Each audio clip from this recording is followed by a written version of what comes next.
Imaginez, vraiment essayez d'imaginer, vous êtes en train de conduire, vous êtes sur l'autoroute, et en fait là vous vous rendez compte que vous ne pouvez plus sortir de l'autoroute, que tous les accès sont fermés, et que vous pouvez faire qu'une chose, c'est continuer de rouler, rouler, rouler, et que vous ne devez surtout, surtout, à aucun moment vous arrêter, car si vous vous arrêtez, c'est la mort.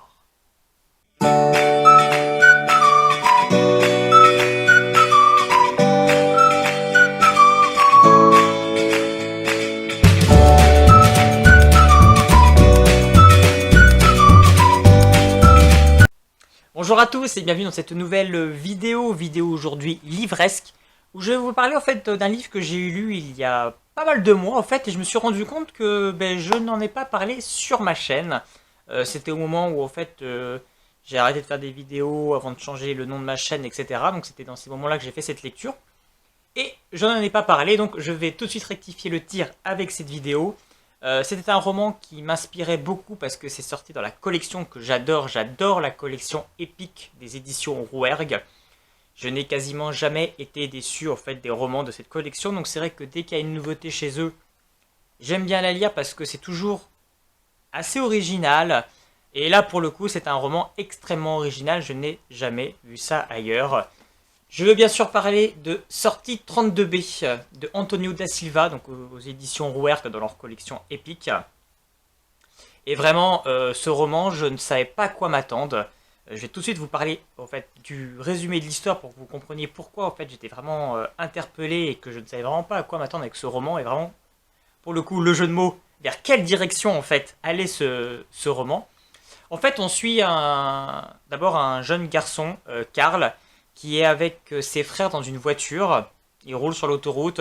Ils doivent aller à l'enterrement en fait de leur mère. Et ensuite également Lucille, qui elle est dans un bus avec toute son équipe en fait de basketball, avec leur coach. Et eux aussi sont sur cette autoroute.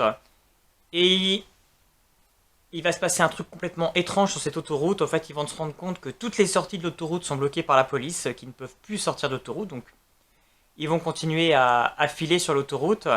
Ils vont s'arrêter sur une aire d'autoroute. Et là, sur l'aire d'autoroute, ils vont se rendre compte que les adultes vont avoir un comportement étrange, vont devenir agressifs, vont s'en prendre à eux comme si en fait les enfants ne devraient pas exister. Donc là, forcément, toute l'équipe de basket, Lucille et ses copines, vont réussir à s'échapper, vont prendre le contrôle du bus et va s'échapper. Et Karl et ses frères vont se rendre compte exactement de la même chose, et que leur plus grand frère va également en fait limite s'en prendre à eux aussi. Donc voilà, on est dans cet univers. Il y a également des espèces de grosses méduses qui s'en prennent aussi à eux. Il y a les oiseaux qui volent, qui se sont arrêtés, qui tombent tous du ciel comme ça. Enfin, il y a plein d'événements complètement surnaturels qui arrivent sur cette route. Et voilà, ils comprennent qu'il y a quelque chose qui tourne pas rond, qu'ils n'ont pas le choix en fait, c'est de rouler, rouler, rouler, parce que s'ils s'arrêtent, c'est la mort, parce qu'au fur et à mesure, il va y avoir de plus en plus de pièges. Et puis ils vont se poser un tas de questions, ils vont se demander où est-ce qu'ils sont, est-ce que ça n'arrive qu'à eux, est-ce que c'est que cette route qui est soumise à ça, est-ce que c'est une centrale nucléaire qui a pu donner ça, parce qu'on est près de la région de Lyon, si je me rappelle bien. Donc voilà, ils se posent un paquet de questions, et par rapport à tous ces événements complètement surnaturels. Et c'est en ça où en fait le roman est assez déstabilisant en fait au début. Euh, Au début en fait voilà, on est pris dans l'histoire avec donc, ces enfants, on comprend rapidement qu'en fait il y a cette autoroute qui est bloquée, qui doivent continuer à rouler. Donc d'où la question que je me posais en fait, vers quelle direction en fait ce roman part. Et donc après on a tous ces éléments surnaturels qui sont peut-être un peu gros même. On se dit au début bon, les oiseaux qui tombent du ciel, bon, ok. Après le coup des méduses, c'est assez fort, ça va assez loin quand même.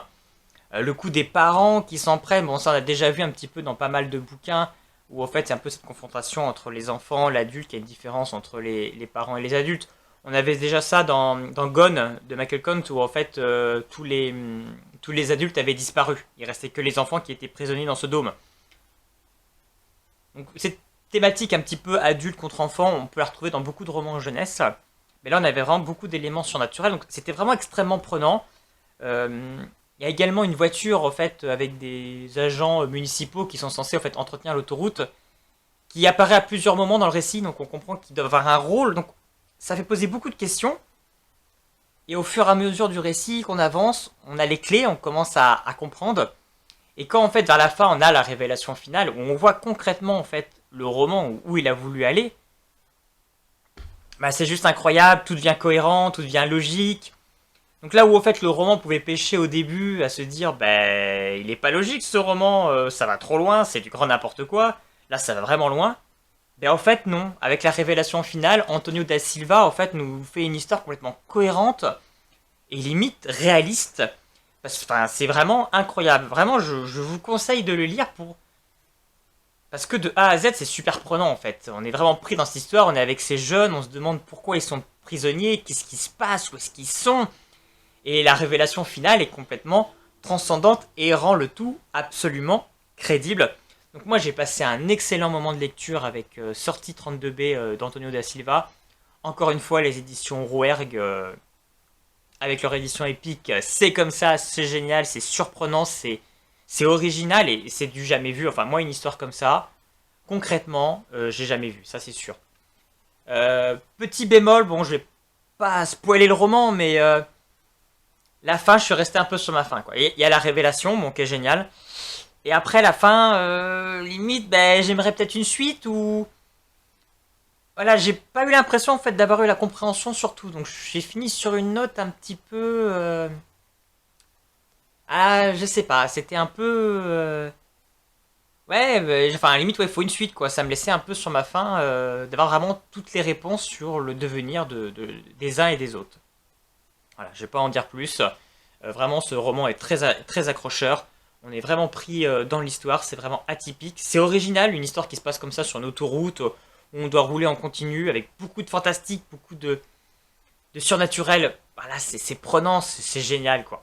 Vraiment, c'est très bien fait.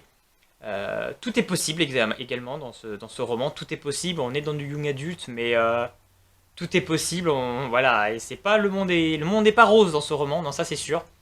Donc vraiment, tout est possible. Si vous aussi, vous avez lu sortie 32B d'Antonio da Silva, n'hésitez pas à me laisser un petit commentaire, n'hésitez pas non plus à vous abonner à ma chaîne pour être au courant des prochaines vidéos. Et puis on se retrouve très prochainement pour une prochaine vidéo pour parler cinéma ou roman. A bientôt!